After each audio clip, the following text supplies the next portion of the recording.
So ito ma'am, si Sir Joseph ma'am, kailan yung last yung contact ma'am?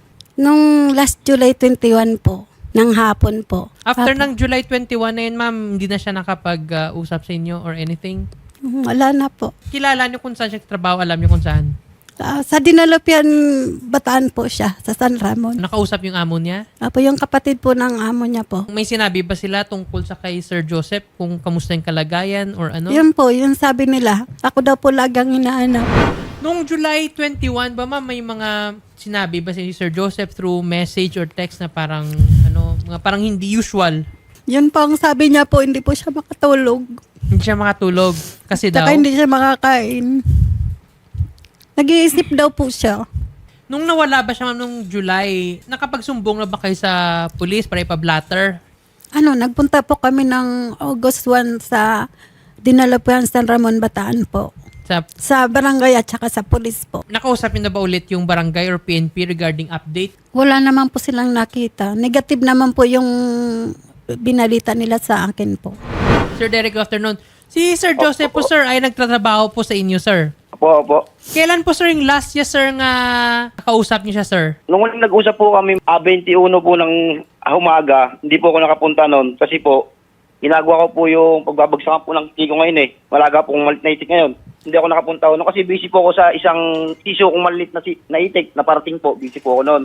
After nun sir, nung July sir, mga succeeding weeks or days, ang hindi na ba sir nag-contact sa inyo si Sir Joseph? Wala na po talagang kontak. Paalam po kasi niya sa mga bata, bibili lang po ng sigarilyo hapon pagkakulong po ng itik namin sa Dinalopian po. 21 ng hapon.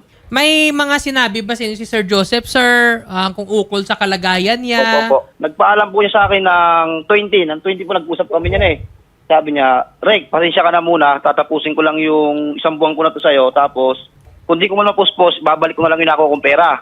Ang sabi ko naman po, okay po yan. Ako yan, Kuya Apon, para ka ako hanggat maaga. Sinabi mo, mahanapan kita ng kapalit mo. Kasi mahirap ang idik na walang tao eh, ma'am. Okay. Ngayon po, nung hapon po, umalis po siya, wala pong paalam. Yung mga bata lang po ang sinabi niya, bibili nga daw po ng sigarilyo at bibili po ng gamot, hindi po makatulog sa gabi. Sinabi niya po sa akin nung A20 may nasabi pa po siya sa akin eh. Magulo nga daw po yung takbo ng isip niya, hindi daw po siya mapakali. Kasi po naisip niya lagi si Ate Gina. Yung Okay. asawa niya po. Tapos, unang-una po do yung bayat lupa na naidunta niya. Nasira daw yung pamilya niya sa kagagawan niya. Si Sir Joseph, basta ano ba to sir? Ang umuwi ba siya after ng trabaho sa itikan? Hindi po ma'am, kasi po, stay in po yan dahil po malayo po yung kanila masantol. Dito po kami sa Bataan sa Dinalopian po. Okay, so stay in siya dyan sa inyo, sir. Opo. So bali, sir, yung last niya nga nakita, nga nagtrabaho is July 21. Nung July 22 onwards, ba hindi na siya nag-report for duty? Wala na po kasi po nung July 21, yung tubig nagbahaan po. Ngayon, July 22 po kami nagpunta ng pinsan niya. Nakumpare ko pong buo pinsan niya. Oh. Hindi na po talaga, wala na pong balita nun eh. Good afternoon, Sir Marcelino Telosa. Sir, may tanong kami, sir. May any update na ba, sir, dito regarding sa missing case ni Joseph Aris Kiambao? Yes, ito pong pangyayaring ito ay nalaman lang din po namin nung isang araw through sa barangay pero hindi pa po nire-report. Automatic po nagsagawa po ng investigasyon ang aking Deputy Chief of Police po together with the investigator po at nalaman nga po na nagpa-blatter po si ma'am noong August 1 po na sinasaad po nga na nawawala po yung kanyang asawa. After po noon, pumunta po sila doon sa, nag-ocular po yung deputy ko doon sa Itikan at nakakuha din ng mga impormasyon base po sa mga malalapit na mga nagtatrabaho rin din po doon. Umalis nga doon po itong si Sir nung hapon at nasalubong niya rin po yung isang nag-iitik po at ang sabi niya lang po magpapa-Gcash lang din po at bibili ng sigarilyo. Then nung pinuntahan po din namin yung itikan at may nagsasabi rin po na may naiwan pa nga pong bata ron pero po hindi na natin alam kung saan na po napunta dahil tumaas po yung umulan po at tumaas ang tubig at karamihan din po sa mga itik ay namatay na po. Okay, so based doon, sir, yun lang, sir, yung last update, sir. Wala na, sir, mga medyo currently, sir, itong may mga update na ba, sir? Yes, nagsasagawa din po kami ng katanungan sa iba pong kalapit na barangay at the same time kalapit na police station para po ipagbigay alam na kung sino man po ang nakakakita or nakakita dito po sa ating kaibigan na ayon po ay nawawala. Nagbigay din po ng impormasyon yung isa sa napagtanungan namin doon na ayun nga po, may dinaranas na problema po to, lalong-lalo na po yata nung pagbenta ng kanilang bahay sa Pampanga po, bahay at lupa po na ibenta sa Pampanga po. I see. Sige po sir, magtulong na sir yung wanted sa radyo program ni Senator Idol Raffy Tulfo. Mananawagan po sa lahat ng mga nanonood, sa mga netizens, na kung may alam kayo kung saan po yung whereabouts ni Sir Joseph Aris Quiambao, magbigay alam lang po dito sa wanted sa radyo para po matulungan namin yung PNP at saka si Ma'am Gina na mahanap po yung kanyang husband nga nawala. Opo, gagawin po namin yon agad-agaran po. Sige po sir.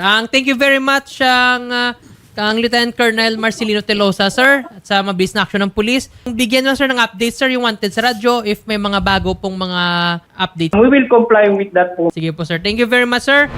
Opo, nananawagan pa ako kung makita nyo man po yung si Joseph Aris Quiambao, yung asawa ko po, alias Hapon po ang tawag sa kanya. Makibigay alam na lang po sa akin. Sa amin na po kayo makipag-ugnayan o di kaya naman po direct po sa ating municipal police station dito sa Dinalupihan, Bataan. Kung meron po kayong alam or may information kayo ukol sa kinaroroonan po ni Sir Joseph Aris Hapon Quiambao. Siya po ay 49 years old, huling nakita noong July 21, 2025, alas 4 ng hapon dito sa barangay San Ramon, Dinalupihan, Bataan. Kung ikaw naman ay nanonood ng TV or sa radyo po, magparamdam ka naman sa amin.